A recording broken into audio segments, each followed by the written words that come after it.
이 얘기를 좀 해볼 텐데요.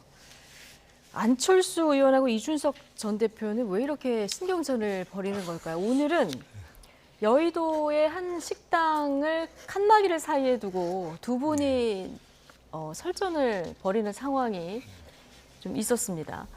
안철수 의원이 그 옆방에서 닥터 린턴이라고 했어야 되는데 미스터 린턴은 뭐 대놓고 무시한 거다. 이제 이준석 전 대표가 이완 위원장이 토요일 날 왔을 때 한 행보에 대해서 이제 얘기를 계속 하고 있었나 봐요. 근데 옆방에서 또 이준석 전 대표가 식사를 했나 보죠. 안철수 씨 조용히 하세요. 식사 좀 합시다. 이거를 들리게 얘기를 했다는 거예요. 그랬더니 또 안철수 의원은 모두가 이준석을 싫어한다 이런 얘기를 계속 주고받아서 이 식당에서 뭐 많은 분들이 가는 식당인가 봐요. 여기 뭐 기자들도 듣고 굉장히 많은 분들이 보셔가지고 이게 언론까지 나왔는데. 그러니까 저 식당이 예. 바로 그 국회 길 건너에 있는 김용남 식당. 의원도 자주 가시던 식당입니까?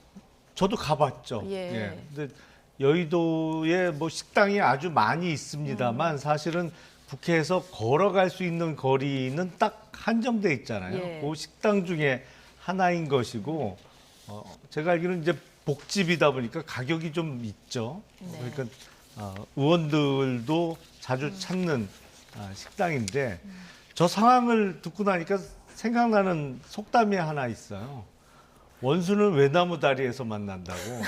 아니 식당이 저렇게 바로 옆자리에 앉기도 쉽지 않을 텐데. 방 하나만 건넜어도 안 들렸을 예, 텐데요. 그렇죠. 중간에 다른 팀만 있었어도 저 예. 상황은 벌어지지 않았을 텐데 아마 서로 옆에 누가 왔는지를 모르고 이제 식사하면서 얘기를 나누다가 저 상황이 벌어진 것 같아요. 근데 안철수 의원은 지금 연일 이준석 전 대표 뭐 양자간에 똑같이 감정 싸움을 이어가고 있는데 네. 누가 봐도 양쪽 모두에게 이익이 안 되거든요. 예. 손해가 되면 손해가 됐지. 양쪽 모두에게. 예, 그렇죠. 정치적으로 뭐 저게 이익일 수가 없는 것이죠. 서로 저렇게 감정 싸움 하는 모습이. 그래서 저거를 오래 더 이상 끌고 갈 필요가 있을까 싶은데 뭐 두 사람 다 정치인이고 소위 큰 정치를 하겠다고 지향하는 예. 입장이니까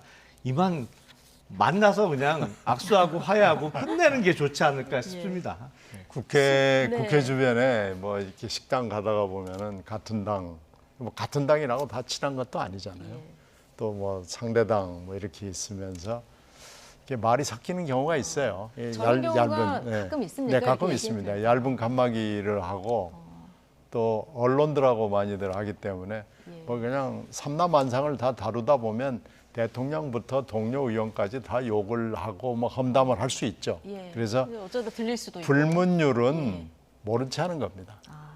네, 그냥 뭐 들어도 못 예. 들은 채 뭐 이렇게 넘어가는 건데 이게 해필 또 미스터 린턴, 닥터 린턴 뭐 이렇게 돼가지고 그 사이에 있었던 쌓인 감정에다 대고 거기다 또 뭐 안철수 씨 조용하세요 뭐 이렇게까지 해가지고 이거 피차에 잘한 것도 없고 피차에 손해기 때문에 이렇게까지 할 필요는 없는 일이 벌어져가지고 이게 또 기사화가 되고 이게 고십으로 씹히게 되고 이건 뭐 공적으로 사적으로 아무 도움이 되지 않는 일입니다.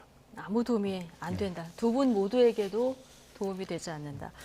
자, 오늘 화제가 돼서 잠깐 좀 얘기를 나눠봤고요. 대구로 가보겠습니다. 오늘 윤석열 대통령이 대구에 이제 행사가 있어서 갔는데 박근혜 전 대통령의 사저를 찾았습니다. 지난달 박정희 전 대통령 추도식에서 만나고 지금 뭐 12일 만에 다시 만난 거예요. 그러니까 두 분이 만난 지가 얼마 안 됐고요. 네. 그리고 윤석열 대통령은 박정희 전 대통령 추도식도 참석했습니다만 아마 제 기억으로는 그날인가 안동 방문도 있었어요. 유림에 방문을 한 것도 있고. 그러니까 지금 대구와 영남 방문이 계속 이어지고 있는 상황이죠. 근데 저게 어떤 면에서는 국민의힘 그리고 윤석열 대통령이 대선에서 이길 수 있는 가장 큰 지지를 보내줬던 지역에 대한 방문이라고도 생각이 됩니다만 네. 다른 측면에서 보면 지금 영남에서도 흔들리고 있는 거 아니냐라는 해석도 가능하거든요. 네. 그리고 일부 지역 언론에서의 소위 이준석 신당이 나타났을 때 지지도에 대한 여론조사 결과도 나온 적이 있고요. 예. 그래서 윤석열 대통령 입장에서는 박근혜 전 대통령을 만나고 또 대구 지역을 비롯한 영남 지역에 자주 이렇게 방문을 하면서 소위 그 집도끼부터 다시 다져야 되는 그런 상황 아닌가 싶습니다. 그러니까 텃밭을 자주 찾는다는 건 최근 TK 민심이 좀 심상치 않구나 이걸 느꼈을 수 있다. 예. 그래서 더 자주 가는 것 같다는 진단도 해주셨는데요. 자, 윤석열 대통령 오전에는 대구 엑스코에서 열린 2023년 바르게 살기 운동 전국 회원대회 일정도 소화했고요. 또 그 이후에 대구 칠성시장도 방문했는데요. 잠시 보고 오시겠습니다. 한주 미나리네. 예예예. 우리 옛날에 그 대구 근무할 때 이 한주 미나리 먹으러 거기까지 갔다니까. 옷도 하나 좀 줘. 진짜. 팔에 들은 거 선배로. 팔아 옛날 생각이 많이 나요. 여러분들 뵈니까 저도 아주 힘이 나고 더 열심히 일해야 되겠다는 각오가 생깁니다. 고맙습니다, 여러분. 저 칠성시장, 대구에서 서문시장하고 해서 뭐 대구의 양대 시장이다 이렇게 알려져 있고 대구의 검사로 재직할 때 많이 들렀던 시장이라고 합니다. 네. 좀 힘이 난다 이런 얘기도 했는데 자 힘을 받았고 이게 이제 지지율로까지 좀 반등하는데 영향을 미칠까요? 그래서 뭐 대구를 간 것도 그렇고 박근혜 대통령 저렇게 또 보름 만에 다시 만나고 뭐 이런 것이 지금 얼마나 영남 다지기, TK 다지기가 급하면 이럴까는 싶어요. 그리고 지금 참석했던 바르게 살기 운동은 자유총연맹하고 새마을운동과 함께 3대 관변단체에 해당합니다. 네. 이게 전국 조직이고요. 동조직까지 다 있는 거거든요. 이게 굉장히 큰 조직이고 많은 예산을 들여서 이 다지기를 하는 거기 때문에 지금 대통령의 입장에서는 특히 TK 지지 내지는 영남의 지지가 급한 마당이기 때문에 오늘 아마 뭐 여러 개의 목적을 위해서 갔을 거예요. 지금 굉장히 급하게 네. 벌써 총선부터 지금 이미 운동에 돌입한 거 아닌가라는 느낌을 줍니다. 네. 자, 집토끼 잡는 것도 중요하지만 뭐 호남이나 다른 지역도 좀 같이 그 행보를 좀 넓혀야 되는 거 아니냐 이런 의견들도 있던데요. 글쎄 우선은 뭐 핵심 지역부터 다져놓고 서진 아니면 뭐 북진을 하는 게 맞겠죠. 전략상으로는.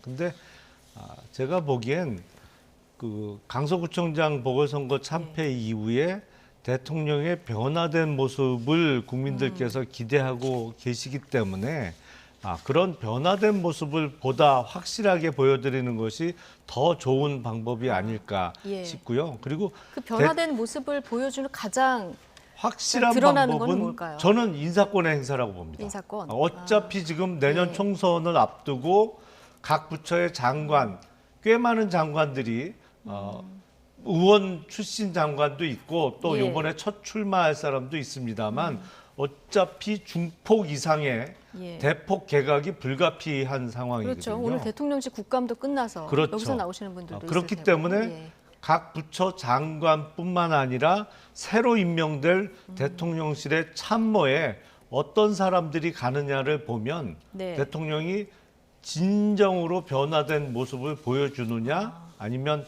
그 변화의 폭이 얼마 안 되느냐를 확인할 수 있는 방법이라고 생각이 됩니다. 알겠습니다. 이 집토끼를 잡는 이런 행보도 중요하지만 이것보다 변화의 첫 단추는 인사에서 어떤 변화를 보여주느냐.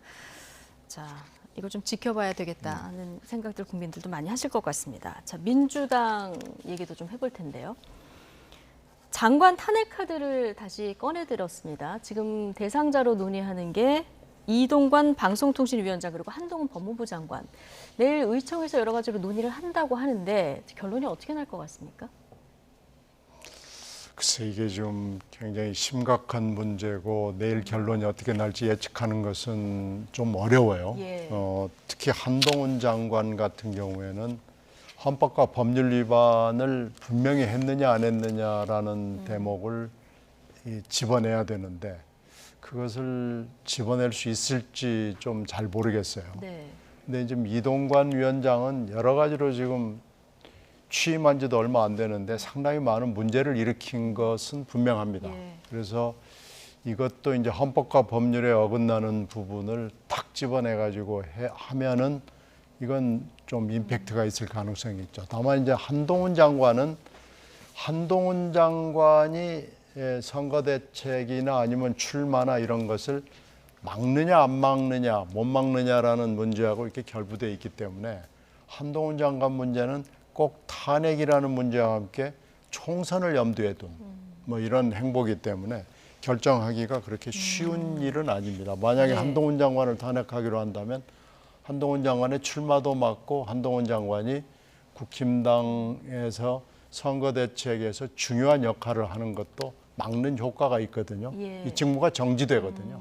그래서 한 5개월 내지 6개월 정도 정지가 예. 되기 때문에 지금 1월 11일 이전까지 이 장관직을 물러나야 되는데 직무가 정지되면서 사표도 낼 수가 없게 되는 상황이 되기 때문에 네. 이것은 정치적인 의미를 함께 갖습니다. 그래서 문제는 지금 현재 여러 번의 탄핵 카드를 민주당이 구사를 했죠. 네. 근데 최근에 이상민 장관 같은 경우에는 그 정서적으로나 도덕적, 윤리적으로 명백하게 이태원 사태에 책임이 있어요. 그러나 법률 위반을 딱 집어내지를 못했거든요. 네. 그러니까 이게 똑같은 경우인데 헌법과 법률 위반이라는 탄핵의 요건을 갖추기 위해서는 그것을 정확하게 집어내가지고 공세를 펴야 되는데 만약에 그렇지 못하고 그냥 정치적으로 탄핵을 하게 되면 그 역풍이 여파는 역풍으로 나타날 수가 있기 때문에 예. 매우 조심스럽습니다. 그러니까 민주당도 율사 출신들이 있고 이 딱 법률적으로 좀 집어낼 사안 이게 헌재로 갔을 때 실제로 받아들일지 여부를 판단했을 텐데 자 그래도 이 얘기가 나오는 거는 정치적 의미도 좀 있는 것 같다는 얘기를 해주셨고요. 그러니까 민주당이 만약에 탄핵 소추안을 가결을 하면 헌재 결정 나올 때까지는 직무가 안 되고 그렇죠. 한동훈 장관이 좀 총선을 출마하거나 아니면 어떤 역할을 해야 된다. 국민의힘에서 이런 얘기가 나오는데 이게 다 안 되는 상황이 되는 거 아니겠습니까? 왜냐하면 그러면 이제 그 사퇴도 못하는 이런 상황이 되니까요. 예, 그렇죠. 공직자는 선거일로부터 예. 90일 전까지는 사퇴를 해야 됩니다. 근데 탄핵 소추가 되면 직무 정지가 되면서 그 탄핵에 대한 결정이 나올 때까지는 뭐 사퇴를 할 수 없는 상황이 예. 돼 버리니까요. 출마가 막히게 되겠죠. 그렇게 되면 한동훈 장관이 만약에 이런 상황이 되기 전에 네. 선제적으로 뭔가 그 법무부 장관직에서 먼저 내려오는 이런 가능성은 전혀 없을까요? 글쎄요, 뭐 그게 출마에 정말 예. 소위 목숨을 네. 건다면 그렇게 해야 출마가 가능하겠죠. 근데 지금 앞서서 우리가 윤석열 대통령의 변화된 모습을 기대하는 네. 이야기를 했습니다만 더불어민주당은 정말 내일 이동관 방통위원장이나 한동훈 장관에 대한 탄핵을 의총해서 논의한다면 변화가 조금도 없네요. 사실은 탄핵을 여러 차례 지금 했습니다. 판사였던 분에 대한 탄핵도 있었고 이상민 장관 또 검사에 예. 대한 탄핵까지 얼마 전에 있었습니다만 맨 먼저 탄핵 카드를 꺼내 쓴 거는 아예 헌법재판소의 본격적인 심리까지도 못 갔어요. 각하를 당했거든요. 네. 이거는 아예 대상이 안 된다. 그 앞서 말씀 주신 대로 이게 헌법재판소의 결정에 의하면 헌법과 법률에 중대한 위배 사유가 있어야만 탄핵을 할 수 있는 겁니다. 근데 마치 자신들의 마음에 안 들면 아니면 본인들이 보기에 국정 운영을 제대로 못하면 탄핵하겠다. 이거는 기존의 모습과 조금 더 변화가 없는 모습이죠. 이거는 무리한 탄핵 소추가 또 한 건, 어쩌면 두 건이 더 추가되는 예. 상황 아닌가 싶습니다. 알겠습니다. 내일 의총에서 이 안건 관련해서 논의를 한다고 하니까요. 민주당 의총 결론이 어떻게 내려지는지부터 좀 지켜봐야 될 것 같습니다. 김용남, 신경민, 전직 의원 두 분과 오늘 함께했습니다. 고맙습니다. 네, 감사합니다.